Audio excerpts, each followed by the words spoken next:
क्या होगा अगर हमारे सोलर सिस्टम में एक ऐसी दुनिया हो जहां आसमान नारंगी हो, बारिश पानी की नहीं ईंधन की हो, और नदियां बहती तो हों, लेकिन 100 साल में एक बार? क्या वो जगह धीरे धीरे मर रही है या बस सो रही है? आप देख रहे हैं टाइमलेस रॉयल्स, और आज हम जा रहे हैं शनि के सबसे रहस्यमयी चंद्रमा टाइटन पर। कल्पना कीजिए, आप एक स्पेसक्राफ्ट की खिड़की से बाहर देख रहे हैं, दूर चमकते हुए रिंग्स, उनके पास एक धुंध से ढका गोला, न नीला न ग्रे, पूरा नारंगी। वो है टाइटन। कई सालों तक वैज्ञानिकों ने कहा यह दूसरी पृथ्वी बन सकता है, यहां झीलें हैं, नदियां हैं, समुद्र है। लेकिन फिर कुछ बदलने लगा। जहां तरल मीथेन होना चाहिए था, वहां सूखे गड्ढे मिले। नदी के रास्ते थे, पर पानी नहीं। जैसे किसी ने पूरी दुनिया का नल बंद कर दिया हो। क्या टाइटन मर रहा है या इसके पीछे कोई गहरी कहानी छिपी है? खोज की शुरुआत 1600 के दशक में एक खगोल शास्त्री ने शनि के पास एक छोटा सा बिंदु देखा। वही था टाइटन। बाद में पता चला यह हमारे चांद से बड़ा है, इतना बड़ा कि अगर अकेला होता तो ग्रह कहलाता। लेकिन एक समस्या थी, हम उसे देख नहीं पा रहे थे। हर टेलीस्कोप के सामने बस मोटी धुंध, जैसे कोई राज छुपा हो। पहली बड़ी जानकारी जब स्पेस मिशन पास से गुजरे। कैमरे ने भले कुछ खास न दिखाया हो, लेकिन उपकरणों ने सच बताया। टाइटन के पास है पृथ्वी से भी मोटा वातावरण और मुख्य गैस नाइट्रोजन, जैसे हमारी दुनिया में। साथ में मिला मीथेन, हाइड्रोकार्बन, वही चीज जिससे हमारे इंजन चलते हैं। वैज्ञानिक चौंक गए। यहां तो लाइफ की केमिस्ट्री का सामान पहले से रखा है, लेकिन असली झटका अभी बाकी था। जब एक लैंडर वहां उतरा तो उम्मीद थी कि वो मीथेन की झील में तैरेगा, लेकिन वो उतरा सूखी जमीन पर।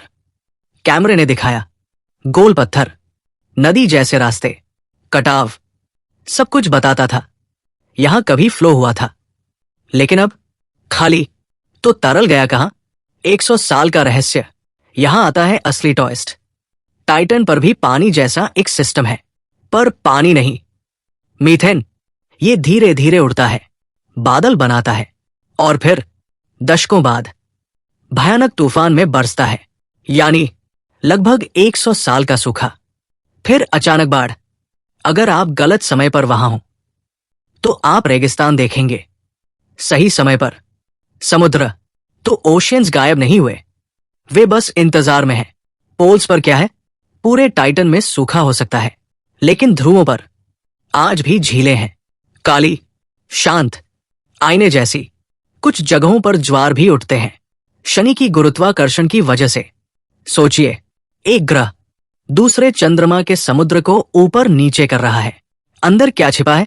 डेटा बताता है ऊपर बर्फ की मोटी परत, नीचे आधा पिघला क्षेत्र, और उससे भी नीचे पानी का महासागर, जहां अमोनिया एंटीफ्रीज की तरह काम करता है। तो सवाल उठता है, क्या जीवन सतह पर नहीं, नीचे छुपा है? विज्ञान कहता है संभव है, प्रमाण अभी नहीं। कुछ वैज्ञानिक तो ये भी सोचते हैं कि मीथेन की झीलों में हमारे नियमों से अलग जीवन हो सकता है। अगर ये सच हुआ तो हमें जीवन की परिभाषा बदलनी पड़ेगी। अगला कदम ड्रैगन फ्लाई। अब सिर्फ ऑर्बिट से देखना काफी नहीं, हम वहां उड़ेंगे। एक न्यूक्लियर ड्रोन जो टाइटन की हवा में एक जगह से दूसरी जगह जाएगा, सैंपल उठाएगा, रसायन देखेगा, जांच करेगा। शायद वही बताएगा कि हम ब्रह्मांड में अकेले हैं या नहीं। और इंसानों के लिए कम गुरुत्वाकर्षण, मोटी हवा, सही सूट हो तो आप घंटों उड़ सकते हैं, लेकिन हेलमेट उतारते ही मौत। खूबसूरत पर निर्दयी अंतिम सवाल, क्या टाइटन भविष्य का घर हो सकता है या सिर्फ विज्ञान की प्रयोगशाला? जो भी हो, एक बात तय है, ये चंद्रमा अभी अपने सारे राज खोलने के लिए तैयार नहीं। लेकिन हम लौटेंगे, और अगली बार शायद जवाब लेकर। अगर आपको ब्रह्मांड के ऐसे रहस्य पसंद है तो चैनल को सब्सक्राइब करें। यहां हम सिर्फ खबरें नहीं बताते, हम अज्ञात को समझने की कोशिश करते हैं। नीचे बताइए, टाइटन या मार्स, भविष्य किसका? क्या वहां जीवन हो सकता है? मैं हर कमेंट पढ़ता हूं। आप देख रहे थे टाइमलेस रॉयल्स। मिलते हैं अगली यात्रा में।